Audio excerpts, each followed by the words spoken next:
মা শব্দটির মধ্যে লুকিয়ে আছে মায়া, মমতা, ভালোবাসা। সন্তান যে কোনো বিপদে পড়লেই মুখ লুকায় মায়ের বুকে। সে মা নিজ হাতে বালিশ চাপায় হত্যা করেছে ৮ বছরের শিশু সাইম বাবুকে।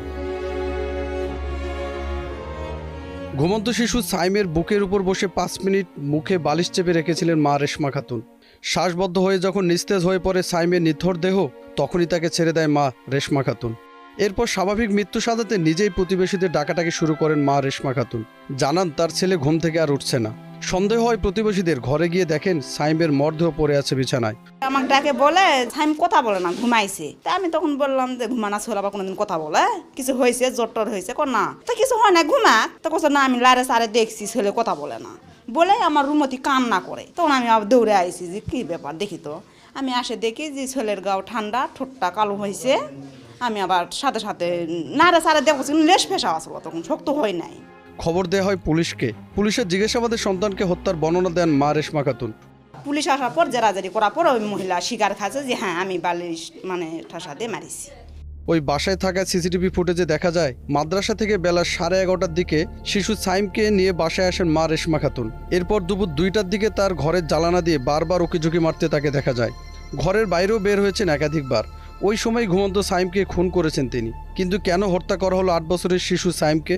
হাজব্যান্ড ওয়াইফের মধ্যে এমন কোনো ঝগড়া দেখিনি, তবে মেয়ের প্রবলেম ছিল যে ছেলেটা তার বাবার সাথে ঘুমায়, এটা ছিল তার বড় জিদ। আর ওই জিদটারে করেই হয়তো বাচ্চাটা মারা ফেলছে। সাইমকে তার বাবা অনেক বেশি ভালোবাসত। রাতে ঘুমানোর সময়ও শিশু সাইম তার বাবাকে জড়িয়ে ঘুমাতেন। এটাই মেনে নিতে পারেননি মা রেশমা বেগম। স্বামীর ভালোবাসা এককভাবে পেতেই তিনি সাইমকে হত্যা করেছেন বলে পুলিশের জিজ্ঞাসাবাদে জানিয়েছেন। আমার কাছে ফোন দিছে, ফোন দেওয়ার পরে বলতেছে তাড়াতাড়ি বাসায় আসেন, সমস্যা আছে। আমি কোনো গাড়িটা পার্কিং করেছি, আমি চলে আসছি বাড়িতে দৌড়ায়। আসার পর দেখি আমার বাচ্চারে মানে উত্তর দক্ষিণ করে শোয়া রাখছে। পরে আমি লক্ষ্য রাখছি, আমার কিন্তু মনে সন্দেহ লাগছে, যেহেতু হলো সৎ মা। গলাটাতে আমি লক্ষ্য রাখছি, গলাটাতে একটু দাগ দাগ ভাব। বিছনায় যে ধরছে এরকম করে ধরছে, এরকম করেই আছে। তারপরে ওই হলো পা দিয়ে যে লাফাইছে না, ওই লাফানো মানে পা দুটো বাঁকা হয়ে গেছে। বালিশটা যে চাপা দিছে, এখানে দাগ রয়েছে, এনে দাগ রয়েছে। চাপা দেওয়ার পরে ঠোঁটগুলো কামড়াইছে কিন্তু আমার বাচ্চা। তখন কি করলাম, পুলিশে ডাকলাম। পুলিশে ডাকার পর তাও স্বীকার যায় না ও যে আমি মারি নাই বলতেছে। তখন বললো যে বাপের একটু বাইরে করে দেন, আমি সব কিছু বলতেছি। পরে আমি বাইরে গেলাম, তারপরে বলতেছে আমি বালিশ চাপা দিয়ে মারছি, 5 মিনিট রাখছিলাম। বালিশটা আমার মুখের দিকে 5 মিনিট রাখছে, একে মারছে। কেন মারলো? আমার কিন্তু ছেলের আপন মা কিন্তু মারা গেছে, ও হলো সৎ মা। আমার ছেলের হলো আপন খালা, ওর একটা আগের ঘরে একটা মেয়ে আছে। আমার ছেলের আমি ছাড়া দুনিয়াতে কেউ নাই। আমার ছেলের আমি ভালোবাসবো না? এটা কি আমার অপরাধ? ছেলে আমার কাছে আসে, লাভ দিয়ে আসে, আমার গলা ধরে, আমার লগে শুয়ে থাকে, এটা ওর পছন্দ না। মাদ্রাসায় পড়ে বাচ্চাটা, কেবল 8-10 দিন ধরে যাওয়া শুরু করছে।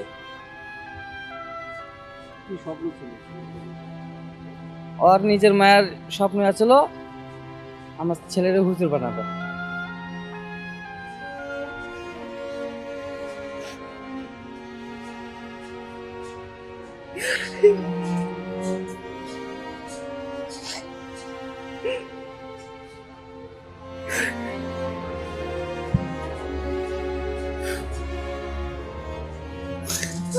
কি হুজুর হয়ে গেল।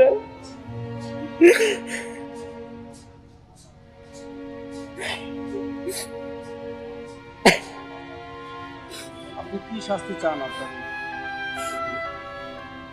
আমি শাস্তি চাই, আমার ছেলের যেমনি মারছে নিঃশ্বাস বন্ধ করে ওরা যেন 10 মিনিট ঝুলাই রাখে, এই আমার শাস্তি, ফাঁসি। আর কোনো দাবি নেই আমার। ঘটনার পরপরই রেশমা খাতুনকে গ্রেপ্তার করেছে হাজারীবাগ থানা পুলিশ। কালকের ওই বাচ্চাটার কি ঘটনায় ওর মাকে কি আদালতে পাঠানো হয়েছে নাকি? আচ্ছা।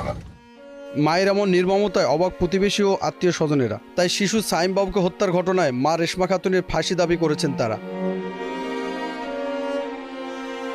জনি রায়হান, কালবেলা।